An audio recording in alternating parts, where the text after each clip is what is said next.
Hello दोस्तों, स्वागत है एक बार फिर से आपका मेरे चैनल पे लीगल न्यूज 127 पे।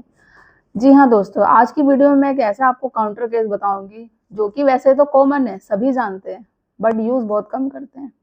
यूज बोले तो मतलब करते भी हैं, बट फिर उनको लगता है उससे रिजल्ट नहीं बनता। बट ये एक ऐसा काउंटर केस है, कॉमन होने के बावजूद भी पत्नी के सारे झूठे केसेस को खत्म कर देगा। बस आपको करना क्या है, उसको सही तरीके से यूज करना है। ठीक है, तो क्या है ये डिटेल्स में मैं बताऊंगी, वीडियो पूरा देखिएगा।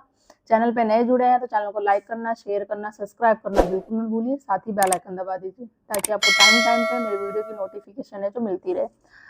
तो देखो, ये ऐसा केस है ना, जो झूठे केसेस से बाहर निकलने के लिए ये सबसे बड़ा आपके पास हथियार है। बट शर्त यह है कि आप उसे किस तरीके से यूज करते हैं। कहा तो उसे कॉमन ही जानता है, सभी के जानते हैं। अब बात करूंगी मैं वो कौन सा काउंटर केसेस है जिसे हम कहते हैं तलाक। देखो, मेरे पास अभी पिछले 1-2 दिन से काफी मैसेज आ रहे हैं कि जो हस्बैंड, और जैसे हमारे पास भी केसेस आते हैं, जो अपनी वाइफ के साथ रहना ही नहीं चाहते हैं, पूरी तरीके से परेशान हो चुके हैं।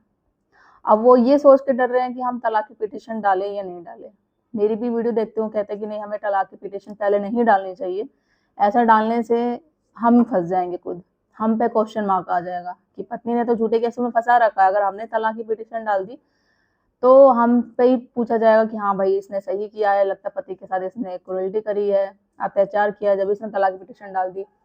देखो, उन केसों में नहीं है। अगर आप जब आपने ठान ही लिया है कि भाई मुझे तलाक लेना ही है पत्नी से, ठीक है, और वो बहुत अत्याचार करी, आपको बहुत केसों में फंसा दिया, आपको, आपके पेरेंट्स को, आपके रिश्तेदारों को 498 डीवी, यहाँ तक मेंटेनेंस केस में भी लगा दिया है, साथ ही साथ आपके फादर पे भी और सारे बहुत सारे केसेस लगा दिए हैं, तो भाई मेंटली फिजिकली तो परेशान हो ही गए। इतना परेशान हो गए, सच में मेरे पास ऐसे कुछ सब्सक्राइबर के मैसेज आते हैं कि मैम प्लीज हमें एडवाइस दीजिए, मेरे ऐसी थॉट आ रही है कि मैं सच में मैं सुसाइड करने का सोच रहा हूँ। मेरे पास खुद मैसेज आते हैं। तो देखो, ये परेशान होने की जरूरत नहीं है। मैं हमेशा आपको बोलती हूँ, देखो, पहली की पत्नी आपसे खुद भी डिवोर्स लेना चाहती है, बट वो कभी बोलेगी नहीं।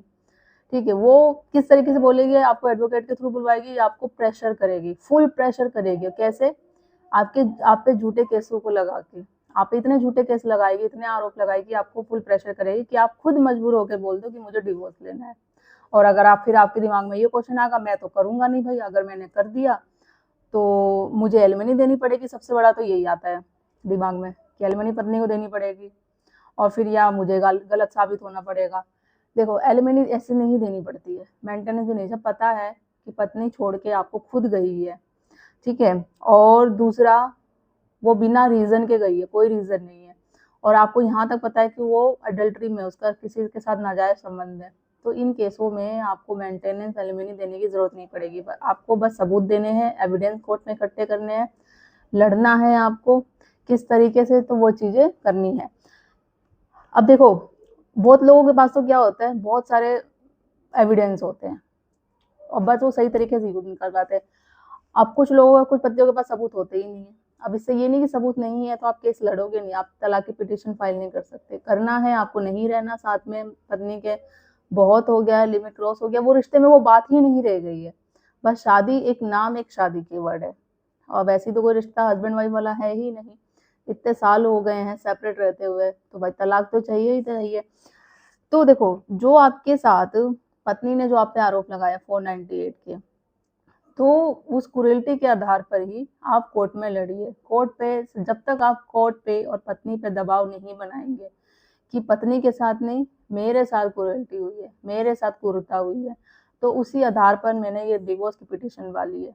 आप कोर्ट पे दबाव बनाओ, पत्नी को बुलाओ कोर्ट में, जो वो आरोप लगा रही है, जो मुझ पे 498 का केस लगा रही है, डीवी का लगा रही है, जो भी वो साबित करे। साबित करती है, साबित हो जाता है कि हाँ मैंने उसके साथ सच में अत्याचार किया है, मारपीट करी है, दहेज मांगा है मेरे, तो आप मुझे भले जेल डाल दो, मैं जेल जाने को भी तैयार हूँ। साबित नहीं होती, जो फिर मैंने तलाक की पिटीशन डाली है, वो सारी चीजें वो है हो जाए और मुझे इससे तलाक मिल जाए, क्योंकि अब नहीं देख सकता, आपको लड़ना होगा।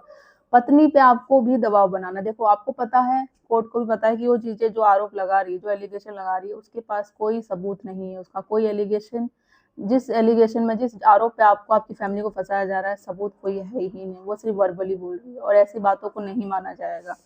ठीक है, बिना सबूत में अब देख 498 की जो हुई है, आप सिंपल सी बात बोलेंगे कि किस आधार पर, क्रूरता तो मेरे साथ हुई है। बोलेंगे भाई क्रूरता क्यों हुई है, तो क्यों नहीं हुई है। पत्नी ने जो बोल दिया उस पर कंप्लेन हो गई, लिख गई, कोर्ट में केस आ गया, थाने ने भी एफआईआर दर्ज कर ली। इन्वेस्टिगेट कहाँ हुई है, पुलिस ने कौन सी इंक्वायरी करी है, ऐसी कौन सी इंक्वायरी हुई है जो अभी तक सबूत ही नहीं मिला। उसके बोलने में पुलिस वालों ने कंप्लेन कर दी, कोर्ट में भी आ गया।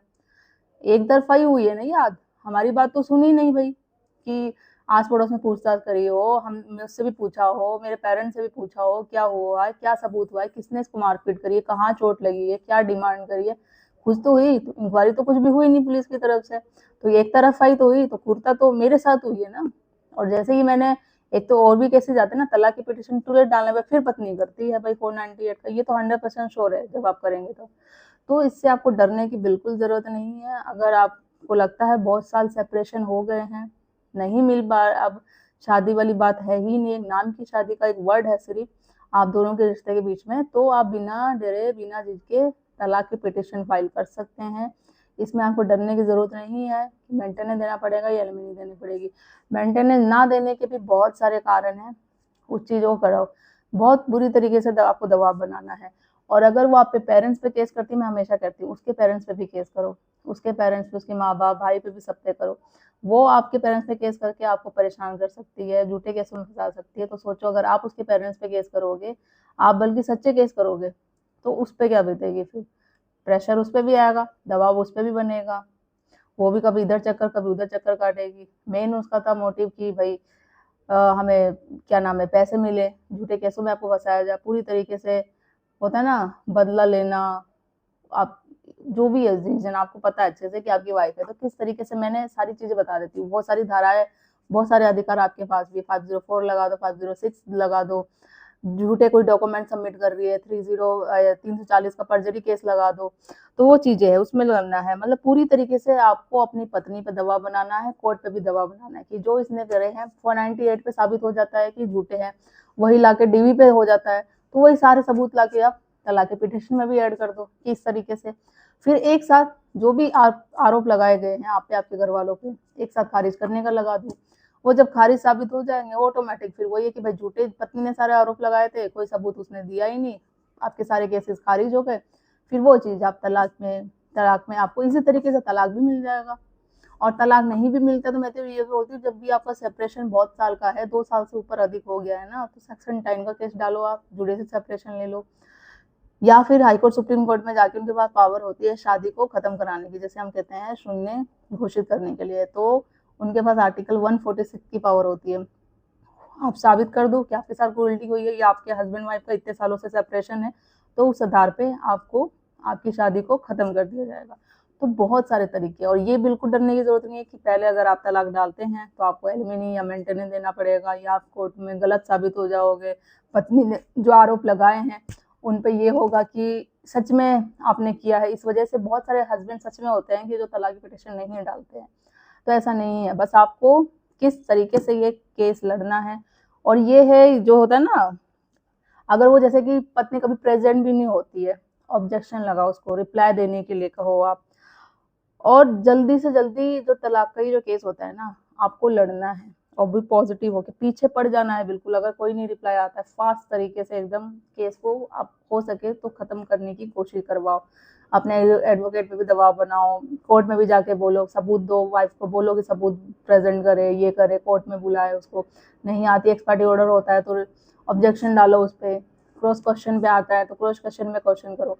आपको चुपचाप नहीं बैठना है, निराश नहीं होना है, मेंटली टेंशन नहीं लेनी है, बस केस को जल्दी से जल्दी खत्म करना है और तलाक के तक पहुंच जाना है, ठीक है। नहीं तो बाकी और भी ऑप्शन है अलग होने की, वो मैं हमेशा बताती हूँ। तो ये जो दिमाग में क्वेश्चन होता है ना कि भाई एलिमनी देनी पड़ेगी मेंटेनेंस, तो उसकी आप टेंशन मत लीजिए। जब आप सही है, आपने कुछ गलत नहीं किया है, तो ऐसा देने की जरूरत नहीं पड़ेगी। मेंटेनेंस एलिमनी ना देने के भी बहुत सारे रीजन होते हैं, बहुत सोल्यूशन, मैं उससे रिलेटेड आप हमेशा आपके साथ शेयर करती हूँ। वीडियो बना रखे मैंने मेंटेनेंस ना देने से रिलेटेड, आप मेरे चैनल पे जाके देख सकते हैं। और कुछ क्वेरी हो, कुछ एडवाइस चाहिए, तो आप नंबर में हमेशा डिस्क्रिप्शन में शेयर कर देती हूँ, वहाँ से आप अपॉइंटमेंट करके बात कर सकते हैं मुझसे या मेरी टीम से। और मेरे चैनल को ज़्यादा से ज़्यादा लोग तक शेयर करिए ताकि और भी लोग तक पहुँचे, उन्हें भी हेल्प मिल सके। जल्दी मिलती हूँ मैं ऐसे ही इन्फॉर्मेटिव वीडियो के साथ, और सब्सक्राइब करना बिल्कुल ना भूलिए। तब तक के लिए थैंक यू।